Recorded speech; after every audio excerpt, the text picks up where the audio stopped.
We're back here on the Believe in NFL Draft Prospects podcast. DeLeone and Ryan Roberts recapping the full week of practices here at the Senior Bowl. We're going to talk about the top performers in our eyes per position group. Before we get to that, folks, I just want to remind you that we don't have NFL going on right now. We've got the Super Bowl coming up next week. And if you're like me, watching these basketball games is so boring. I don't know anything about college basketball, but I know that I like to be entertained when I'm watching college basketball. So I go to betonline.ag, which has all of the latest updated odds, news, info, everything you need for betting on any sport, NHL, NBA, college basketball, women's college basketball, esports, you name it. They have so much that you can bet on over at betonline.ag. Make sure you use that promo code BELIEVE50 to get your 50% welcome bonus on your first deposit. BetOnline, where the game starts. All right, Ryan. I'm excited that we can kind of turn the page here. This is our official closeout for the Senior Bowl. We talked about day one, day two, general takeaways. We watched day three of practice, and now here we are giving our full breakdown. In a way, I guess we're kind of putting together an all-star team of the top performers. But just like if we had like just a general takeaway, Ryan, like what did you think from the practices? Anything that just necessarily in general stood out to you? I will say that I thought that the offensive and defensive line play was some of the best out of any of the position groups. Yes, by default a little bit as well, because some of the Right. other positions weren't great. Joe, I was talking with someone about this actually this morning, which is funny that you asked this question to open up. I don't think this is a very strong Senior Bowl group. Like just in general, like that was my main takeaway, man. Is I was more underwhelmed than I was like super excited leaving the week. And I mean, that's a shame because there were some really good performances. There's some players that obviously we'll talk about that might be in the first, second round conversation after the weeks that they had, which is awesome. But I mean, just overall, man, it was like no quarterbacks that really get you super excited. The wide receivers were just kind of down a little bit. The defensive backs were like it was just I think there was a lot of we're seeing kind of the repercussions of the COVID eligibility from a couple years ago, right? Where like last year's class was 2,100 guys and just overpopulated, and this year's class is a little smaller. And I just think that there's a lack of depth senior-wise from a couple of groups. So that was kind of my main takeaway. But I'm obviously excited to talk about a few of these guys because I do think there were some very good weeks that were scattered throughout. Yeah, I think the class was a bit truncated because of what you're talking about. The eligibility stuff really screwed with everything. So I think a lot of the seniors, like we have guys who are on their 6th, 7th year of eligibility, mostly some of those guys that are in the 6th that are still surviving and around and that are now in this grouping of players. We talked about this, how weird it is. Some guys that we wanted to see were at the Shrine game. And then again, we talked about this on the preview episode. It's a whole separate issue. But I do agree that at times it was a bit underwhelming. It was not as exciting as it has been the past few years with some really impressive classes. And Ryan, I want to kind of roll this into what you just talked about with the quarterbacks being very, very underwhelming. We could have had Will Levis. We could have had Stetson Bennett. And I think we could have been talking a ton about both of those guys. Hendon Hooker injured as well. Yeah. And instead we end up with the eclectic group that we had here at Mobile. I think that I'm glad that we're kind of eating the frog and getting getting the quarterbacks out of the way first, because it's almost just picking who had the least bad week. Jake Haener from Fresno State, I think, fits that description. There were some guys that had some flashes, like Malik Cunningham looked like a really good athlete when he got out there on the field, still has some issues, but it seems like the consensus, nobody is disagreeing that Jake Haener, albeit was not 100% clean, had a pretty strong week. I like Haener. I like Haener a lot, actually. I mean, because I think you quantified it perfectly. There were some flashes, right? I mean, you talk about Malik being a pretty good athlete. Well, not being a pretty good athlete. He's being a good athlete at the quarterback position. Tyson Bagent, I thought his arm was pretty live, but it was just obviously very inconsistent throughout the week.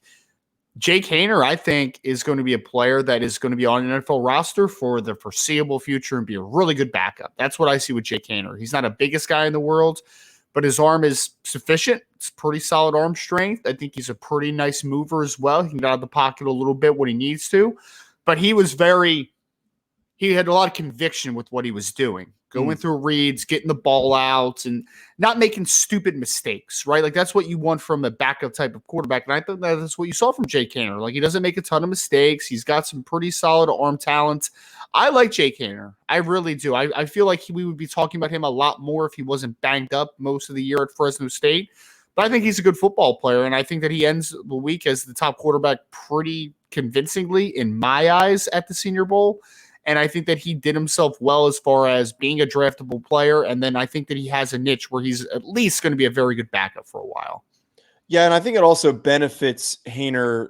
Well, first of all, you mentioned, I think, like, the poise and the decision-making was great, and that's why he stands out. It also benefits him that for the first day, he is juxtaposed with Jaron Hall. So while Haener looks, really confident, albeit not perfect, he looks confident in his decision-making and the way that he's playing. Meanwhile, Jaron Hall, who looks, really timid and really you're a big Jaron Hall fan, man. You're a big Jaron Hall fan. I just don't get it, man. Like, the decision-making was slow. Where he was placing the ball was just really, really head-scratching. Through a number of picks. I don't understand why there's all these weird Jaron Hall defenders that are like, oh, he's throwing with a bunch of guys that he's never seen before. So is everybody else. For you to look that much worse is just concerning. It's just the Pro Football Network, man. First round pick, Jaron Hall, like a month ago. They had him in a Aiden O'Connell. I can't wait to see Aiden O'Connell. Where was he at the Senior Bowl? Right, exactly. Oh man, it's maddening because I feel like, honestly, that's the bad part about the media side of things, though, is that I think that they set people up for failure a little bit, like they make people, I think that if we went into the Senior Bowl week with the thought that Jaron Hall was a developmental day 3 quarterback, which is what he is, then your expectations would have been a little different. And your opinion after the week would have been a little different. You would have been like, okay, look, he's got a long way to go, but he's got some flashes. I can get there, right? Painting him at too high of a stroke lets you get let down by him, right? And I think that is the negativity. That's the negative part about the media side of things, in my opinion. So, yes, certainly an overprojection. But Haener was good. Yeah, I want to try and stay positive, but I had to take that one shot because of some people that on Twitter for some reason were really quick to defend him. Talking running backs, though, look, I tweeted this out, and I know that you are. We talked about this beforehand. We're both big Roshan Johnson fans, but the way that Taija Spears, the Tulane running back, played this whole week, it felt like every day he had a different highlight play during practice. And when you get from a guy that is small, compact, very, very quick, I saw great vision. And it's hard to stand out when you're running back when it's all thud. Yep. But to be avoiding contact the way that he was, I think was really promising. It all comes to full head with that play that he had during the competition period where he sneaks under the Pitt linebacker that was covering him. I'm blanking on his name. And then he makes that fantastic catch that he had. I will say this. I don't know what it is about Taija Spears, but he gives me vibes that he fits really well in a Kyle Shanahan adjacent offense. I think that the Miami Dolphins should go after Taija Spears. I think that he would be perfect playing for the Miami Dolphins, considering that they probably need a little help at running back. It's a good one, man. He stole the show the last 2 days at the running back position on both sides of the ball at the Senior Bowl. Because like you said, he's a dynamo in space, right? Like, he's got that explosiveness. He's really quick twitch. That was the thing on, everyone talked about, and you just said it, right? Like the ducking under the defender or whatever, but the ability to change direction, like that's a wild play, man. So I think he has really nice upside. I haven't watched enough of his game film at this point, but based upon what you saw in Mobile, you're like, that's a space dude, right? He has the ability to really make defenders look silly, whether it's as a pass receiver, whether it's in the run game, getting out on, outside zone type of concepts. He has that type of upside. So I do like the Taija Spears conversation. I ended up sticking with Roshan Johnson, partly because you took Taija Spears, and he was kind of the easy guy throughout the week. But I really did love what I saw from Roshan before he got injured, and he had to miss the last couple of days. The first day, he was easily the best pass blocking running back. Like, it wasn't even close. Everybody else was just kind of not very good, but Roshan Johnson was a pretty lockdown player. And anytime you have a 220-pound back that can pass block, that is a tough runner, And I think has some underrated ability as far as processing and vision and those types of things. I wouldn't be surprised if Roshan Johnson is a starting running back at some point during his NFL career. At worst, he's a very important piece of a platoon approach because he can pass block, he can catch the ball decently enough. He's a tough runner. I like him, man. I really do like Roshan Johnson. He has had the unfortunate circumstance of being behind a guy like Bijan Robinson his last 3 years, right? But I think on most colleges, Roshan Johnson is the number one running back, and I would not be surprised if he was a more productive NFL player than he was in college. And Roshan's week was cut a little bit short, but I brought him up on day one, and it wasn't anything that he did as a runner that obviously had a good day as a runner, but the thing that caught my attention was the pass blocking, and that's what's going to earn him a roster spot. That's what's going to earn him a role on an offense, but possibly as a second running back by how well he's blocking. And it stinks that we didn't get to see more of him.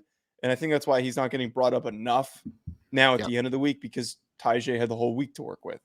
Ryan, talking receivers, though, we mentioned earlier that not the sexiest group of receivers that were here in Mobile. There were a couple guys that everyone kept talking about. One guy that you're bringing up here definitely had a great week. I want to just talk about Michael Wilson from Stanford, who not the speediest guy. And to see him still create separation with his foot quickness, his route running for a guy of his size, and then to make some of the contested, difficult catches that he made, I thought was really promising. Now, I'm not saying Michael Wilson, you draft him, he's your number one receiver and he's going to have 1,500 yards. Absolutely not. I think that he has the potential to be a great number 3, number 4 receiver on a team that already has a well-rounded receiving core and somebody who's very impactful on special teams. This isn't a kid who, again, is going to be your go-to option, but maybe he has like a really nice catch on the sideline, or it picks up a key first down every so often. That's who I think Michael Wilson could possibly be, and he showed with all of those route running capabilities that he had in those one-on-one drills and during the team periods. Yeah. Now, he was a very underrated player at Stanford, and he was there forever, for one, because he dealt with a little bit of injuries in the middle section of his career, but he was a very dependable player for them, and he also returned some punts. He did a little bit of everything for the Stanford Cardinal, and seeing him as a route runner, seeing him show the suddenness and the ability to just kind of understand spacing, I think is a big thing with Michael Wilson. So I was happy to see it because he is a kid that has dealt with injuries throughout his Stanford career. So it was nice to see him have a big week. Like you said, I ended up going with Jaden Reed from Michigan State. Not by default, because I feel like that kind of underplays the fact that Jaden Reed did have a very good week, right? But I think that he really showed out because he had a profile that I think not a ton of players in attendance had, and that was the ability to uncover vertically. Mm-hmm. Like, I think you saw that he had the ability to really create some opportunities down the football field, understands how to stack pretty well, was able to just kind of contort his body in some tough situations down the field and finish through contact a little bit. So I have questions about Jaden Reed from a power perspective, right? The ability to play with play strength. Like, I don't think he's going to be a guy that's going to play on the outside a ton. And I definitely don't think he's a high volume guy at the next level. But I think he showed this week that as a secondary pass catcher in an offense, he could be that guy that brings some intermediate to deep opportunities to create some chunk plays. Like, I think he has that in him. So I think Jaden Reed had a good week, and the ability to uncover vertically, I think, was the best part of his profile for me. Yeah, Jaden Reed's name kept getting brought up, and there were tons of clips that circulated from plays that he made during one-on-one drills. I think that you hit the nail on the head there, where he just kept stacking guys. I wrote that down in my notes that Jaden Reed always consistently stacking guys and creating that consistent separation. We talked about, I think it was yesterday, how it's easier to perform well when you're one of these shiftier receivers in these one-on-one drills, but he was still taking that separation and bringing it into 7-on-7, bringing it into the team drill. So I think that Jaden Reed's definitely one that deserves the recognition. And I would say this too, Joe, is, and we talked about this a ton, right? It's especially the one-on-ones are a wide receiver dictated drill, right? Like those guys, those are the guys that have success. I don't really put any stock into Tank Dell, like stopping on a dime and catching a 8-yard hitch. Like, okay, guys aren't getting physical with you. You don't have any underneath defenders. Like that stuff doesn't matter. What Jaden Reed impressed me with is the fact that he was ability to uncover deep, right? Like I think he can create some explosive plays. The small little shifty guys creating easy separation on short when not a ton of guys are playing press during the week doesn't impress me. That's not incredibly translatable. We've seen Andy Isabel. We've seen Calvin Austin. We've seen all these dudes that have come through and have done that and been big winners leaving the Senior Bowl week, and then it doesn't translate to the next level. Yeah, definitely. Try not to get too high on these guys, and I think that what you talked about, Tank Dell, is definitely a really good way to put that into perspective. Yes. Ryan Roberts, the biggest hater in the NFL draft universe because he didn't pick a tight end on this list. Just kidding.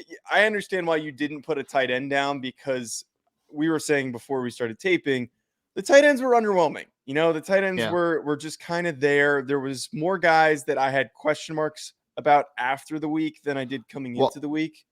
Can I say this, Joe? Because I really did think it was an underwhelming group. I will say kind of to lead you into your guy that you picked, though, was that I think that the player that you picked, Payne Durham, he did exceed expectations that I had coming into the week, which was nice to see. Is it Payne Durham or Durham Payne? Payne Durham. His first name is Payne. Isn't it? Wait, am I wrong? Am I because I saw it both ways because I don't think anybody knows. I'll let you quickly no, it's definitely Payne Durham. It's definitely Payne Durham. Yeah. This is going to be, you looked it up? I mean, no, but I know his name, Payne Durham. Yeah, it is. That's a really weird first name. I mixed up his names when I tweeted about him. Payne Durham. No, you didn't. That's Payne Durham to flip it. Yeah. We talked about this off air yesterday. Not a very good athlete, not a guy who's going to become a premier tight end, but you saw mostly on day 3 him being the biggest winner out of the tight ends because he made a bunch of really nice plays. You know, he scored a touchdown. He handed the ball to Cody Mock in the goal line period, and Mock spiked it, which was a fun time. And then on top of that, I think that Payne Durham had that one other catch where he caught the ball over the middle of the field. He could be a really fine second or third tight end. Like, seems like a strong kid, decent blocker. Just was the least bad of the underwhelming group that was here in Mobile. That's a good way to put it. I mean, he does have nice size. I was looking at the size he measured: 6'5", 258, 33 and a quarter inch arms, 80 and 3/4 inch wingspan. The nice plays that I saw from him, especially were him winning in the air, right? Winning with his frame, which is nice to see. Joe, we have an estimated 4.85 for Payne Durham. Over under 4.85 since you're the big betting guy. Jeez, that is painfully slow. Hopefully he runs faster than that. Some of these offensive linemen might run faster than that. Ryan, I have trouble picking my favorite lineman from the week, and I think I could sit here and rattle off like 5 dudes that I thought were really good.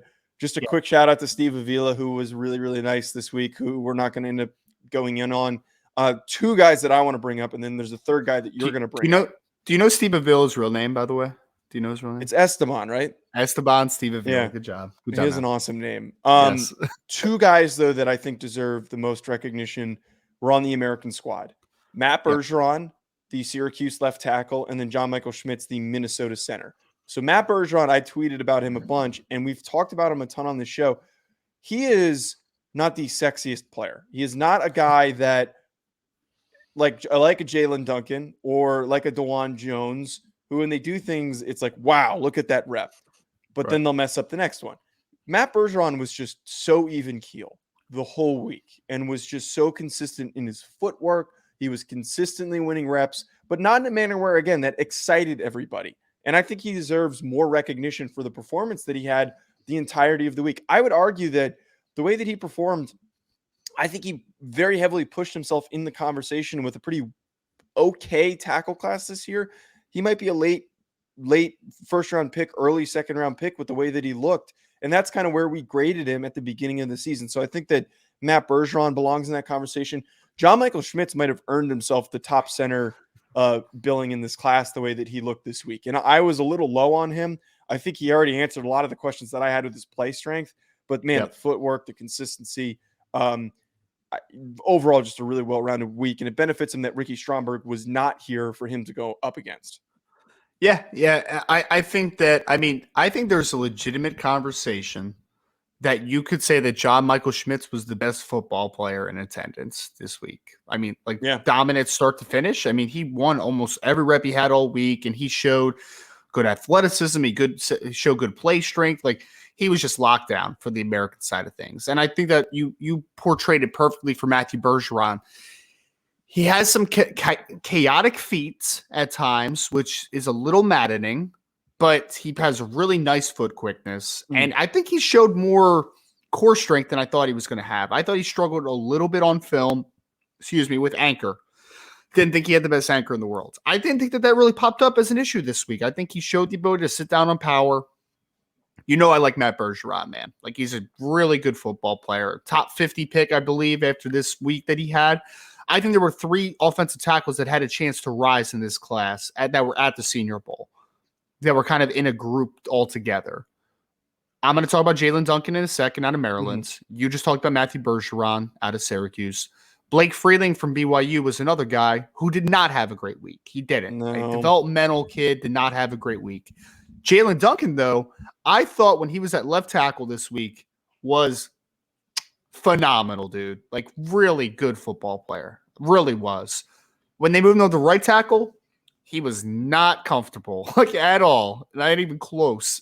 But when he was at left tackle, especially in the one-on-one pass blocking segment of the days, lockdown. Did he lose a rep? I don't think he really lost a rep. The thing I love about Jalen, and some people I think portray this as him being lazy at times, and like, I get it to a degree, but I think he's just so athletic, man, that he just makes it look so easy at times. It's just like nobody can beat him around the outside track. No one can beat him there. And I think that he is one of those guys. You mentioned it, kind of jokingly, but I think is going to test like just insane. And people are going to be like, oh my God, what an athlete, right? And I think that he has foot quickness for days, really athletic, flexible dude. If you want a true left tackle type at the next level, that is going to be a really good pass blocker from day one and be a guy that just makes everything look so easy, that's Jaelyn Duncan to me, man. He has just such a calm patience to him. And I think it's because he trusts his athleticism so much, and I think that's what you saw this week. Yeah, you saw a ton of that. And I know that he's not the most technically refined player, which we talked about during the offseason, and I'm sure we're going to talk about that when we do his evaluation, we do tackle rankings. But, man, his feet, dude, his feet. There was one rep where I kept rewatching it. I'm like, how the hell did he move his feet that quickly? Guys are not supposed to be able to move their feet that quickly, which is why he is exciting and why he won so many of these reps. I got to say, though, I'm a little pissed off at the decision-making by the coaching staffs in terms of placement for where they were asking these guys to play during the week. I understand that you want to see how they play on the right side if you have to ask him to play right tackle. I understand having Jarrett Patterson play some guard because he played guard this past year, but he's probably going to play center. But what was bugging the crap out of me is that we were asking guys that were visibly struggling at these spots to keep playing these spots way more than they should have. And I think that Jaelyn Duncan is one of those guys who first day I wrote down and I was like, wow, I'm really impressed with Jaelyn Duncan. I think that not enough people are acknowledging how good of a day that he had. He might've been the best offensive line on the national team. Move him over to right tackle and he's all crossed up. He can't, he has clearly never played the position and he's clearly having a lot of issues, but then the rest of the second day, they tried to switch him back over, and that almost impacted his performance on some reps on the second day because he was all over the place with his footwork. So I know that you want to see how other guys do, but let's do it for a couple of reps. Can we stop trying to force these guys to take a ton of reps at an awkward position that they haven't had enough time to prepare for? This isn't training camp. This is the Senior Bowl. Yep. It's really well said. I feel like that the perception of Jalen would be a lot different leaving the week, and I think that you hit that nail on the head, right? I think most people were impressed by him because they understand that, transitioning from left to right tackle when you've just been a career left tackle is not an easy thing, especially when you're going against some of the best seniors in all of college football for a week. But I really just, man, the traits that he has as a blindside protector at the next level, just eye-popping to me, man. Like, he really, not great length, but just the athleticism that he has, the smoothness, the flexibility. I left the weekend impressed by Jaelyn Duncan playing left tackle at the next level because I just think that he is one of the easiest projections to that spot in this class, not only just the seniors, but just in general. He has blindside protector written all over him, and I was still very impressed with what I saw with Jalen. Moving on to the defensive side of the ball. There were a number of defensive linemen that I think really showed up. And to address the first guy, Keeanu Benton from Wisconsin, we're both in agreement here. I think, along with John Michael Schmitz, had one of the best weeks out of any of the players here at the Senior Bowl.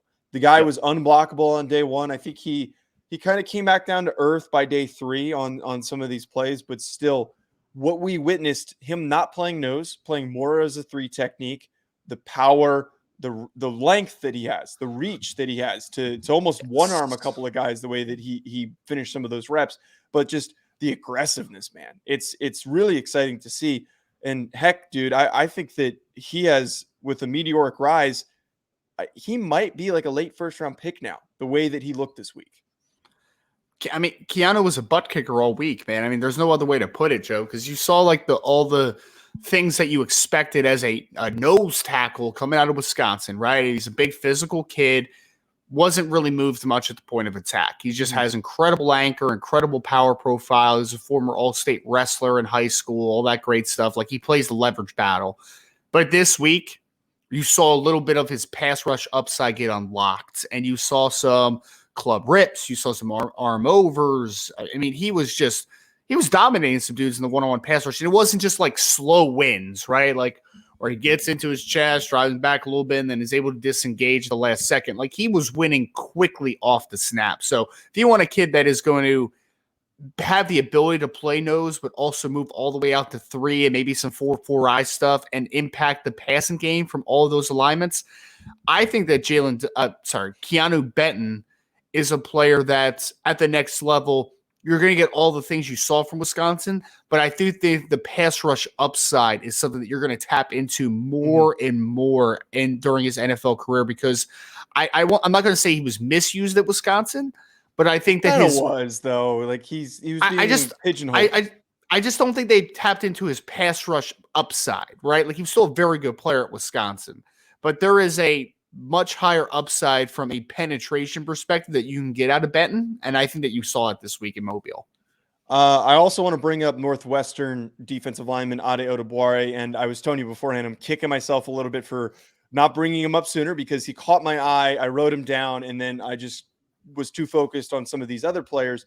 We talked about how he is transitioning from playing more as a leaner edge, and now he's bulking up to play inside, and his frame really benefits him to play inside.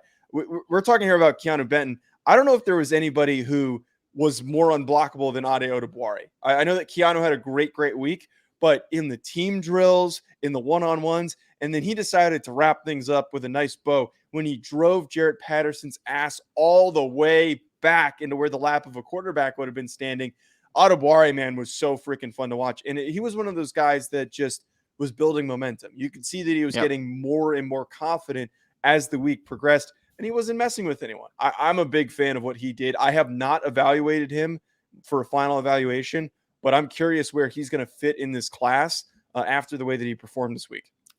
He's almost a player that you don't want to go back and watch because you know that he's asked to do something at Northwestern that he's not going to do in the NFL now, right? Like, because he was 6'1" and 5'8", 260-something pounds as a defensive end. Now he's 284 pounds. And I think you saw, I mean, he is a leverage nightmare for for an offense because he's a guy that just plays so low, and he has a track background, he has a wrestling background, and you see it. And he's a workout warrior who, I mean, he just has an incredibly powerful lower half. So leverage battle, he's always going to win for the most part. But then, despite being 6'1" and 5'8", he's got a 6'10" wingspan, man. He's got 34-inch arms. It's a weird body type, but it helps him so much because not only can he win the leverage battle, but then also he can play outside his frame a little bit, and he can finish plays a lot with the massive tackle radius and the massive wingspan that he has. So as a 3 technique inside, continuing to develop, hopefully gets up to the 290-something range here pretty soon. He's just going to be a headache to handle because he just is always going to be under pads. And that's what you saw in that Jared Patterson rep. Jared is a 6'5" center where Adebawore was able to easily win the leverage battle, and then his power profile took over and just drove him out of the screen. Like, that's just what Adebawore has. The leverage ability that he has, the explosiveness and the power. The kid's a headache, and then he showed that he has a little bit of nuance to himself as a pass rusher inside. So you want to talk about a guy that wasn't asked to do what he's going to do in the NFL. Not only that, but I think he's going to do what he's going to be asked to do in the NFL at a very high level. This kid could end up being a second-round pick. Like, I wouldn't say that that's out of the realm of possibility because he was a dominant force on the interior this week, a position that we haven't seen him play really at Northwestern.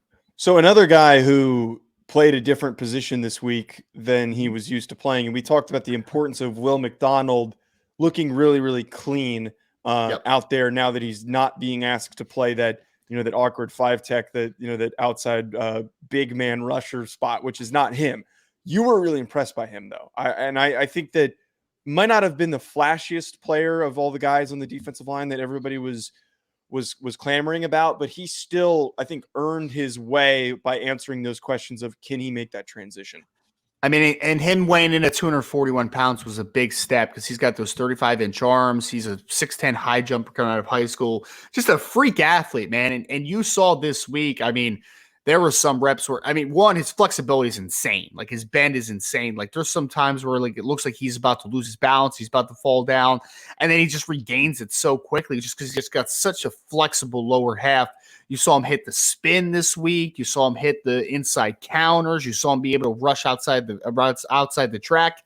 Will McDonald, I think, is a first-round pick. Like, just flat out. Like, I think that he is that true outside track rusher who is going to be – he was productive at Iowa State, but he's going to be a menace on the NFL level, man, because he just has some crazy explosiveness, crazy flexibility, and really impressive bends. All those traits are usually a very productive edge rusher at the next level. I'm a big fan of what I saw from Will McDonald this week. Ron, I know you're also a big fan of Diayan Henley from Washington State, and I even saw you tweet out that not a single other linebacker was anywhere near as close as good as Diayan Henley. And we get a guy that is just so physically gifted with the length, just the frame that he brings to the position. And I had concerns of him coming into the week. Didn't have much of an expectation on his performance. But seeing him make plays all over the field, seeing him lock guys down in coverage and then utilize that length is really promising. And I think that we need to go back and maybe bump him up a little bit, the way that he performed and how dominant he was on a rep-to-rep basis. Again, I don't think that there was any other linebackers that came anywhere close. I do have to give a quick shout out to Ivan Pace, who, despite being stumpy as hell, made some nice plays in these coverage drills. Boo. Joe, you just need to trust my linebacker evaluation. Okay. Man. You just need to trust it. Diane Henley's a good football player, man. Physical, downhill. He's a really impressive kid as far as his body type. He's really filled out. He's got a powerful lower half. But you saw, man, coverage reps all week was lockdown. You can see that former safety background. The ability to just kind of change direction and close on in the pass game. And he's got the 33-inch arms to kind of get his hands in there and to disrupt. He's just a good football player, man. Like, we don't need to talk about it too much. I think that he answered a lot of questions because there's just not a lot of holes in Diane Henley's. Talking safeties, I don't think Christopher Smith had a very good end to the week, but he started it off with the first 2 days of just lockdown coverage on these tight ends, on these receivers. Again, getting beat a little bit on the third day, and I don't know if he just was gassed by the end of it. But Christopher Smith, somebody who I think needed to show up outside of having played in that talented Georgia defense to dominate the ways that he did. I'm willing to consider him much higher than I was originally considering him, which was a mid to late third-round pick. But the coverage skills, man, is a guy, a free safety who could maybe come down and cover guys one-on-one in man spots. Christopher Smith had a really, really nice week here in Mobile. Yeah, like you said, he had a great beginning. The first 2 days, Christopher was fantastic. And the ability that he has playing in deep zone from depth, I think you saw a lot at Georgia. But to your point, Joe, seeing him play in some more man opportunities this week and really excelling in those roles, now you're talking about a versatile piece on the back end. So I thought he had a great start to the week. I think a guy that had a really nice end to the week was Sidney Brown from Illinois, who twin brother, obviously, is Chase Brown, the running back that was also at the event, but he is a 5'11", 213-pound safety who, when you hear 5'11", 213 pounds, you're going to think thumper or a guy who's going to play more in the box. But I thought his coverage skills on day 3 especially were really good. He stayed in pretty good positioning, stayed in phase, showed a little bit more coverage upside than I think maybe some people would anticipate. So I think Sidney really had a nice end to the week, and he showed that he maybe has a little more of an all-around profile than maybe what people thought coming into the week. Yes, super, super sticky in coverage. So, like, that was something that I made sure to make note of. Sidney Brown, I even posted a couple reps that he had where he just looks so clean. And we know how good those Illinois DBs were this year. And frankly, Sidney Brown might have been a little overshadowed by his brother, and then also by Witherspoon, who is another talented player on that Illinois secondary. Last to get to here, the corners, a bit underwhelming. You know, nothing too exciting with the corners. I will say, though, Caillou Blue-Kelly's day 2 is enough for me to give him a slight edge on some of these other players. Instinctive. That's what I got from him. A guy that just showed really good instincts to quickly react, come up and make plays on the football. The one pick 6 that he had on day 2 was enough to sell me and say, like, wow, this is an exciting football player. I don't think I'm like crazy high on him in general as a prospect, but you saw some nice things, and it wasn't hard for him to separate with a relatively weak corner group here at the Senior Bowl. Yeah, I mean, Caillou Blue-Kelly is a really interesting player because he was banged up a lot of this year for Stanford, but he really hit a lot of thresholds that you want. He was a little over 6 foot, 6 foot and 1/8, 193 pounds, 31 3/4 inch arms, so nearly 32 inch arms, 77 1/8 inch wingspan, which is a pretty nice wingspan. He's a good all-around athlete. And the one cool thing about Caillou Blue-Kelly as well, despite him being a Senior Bowl player, he's only 21 years old still. He's not 22 yet, and he won't be 22 until after the draft. So he's still a young corner despite being a senior.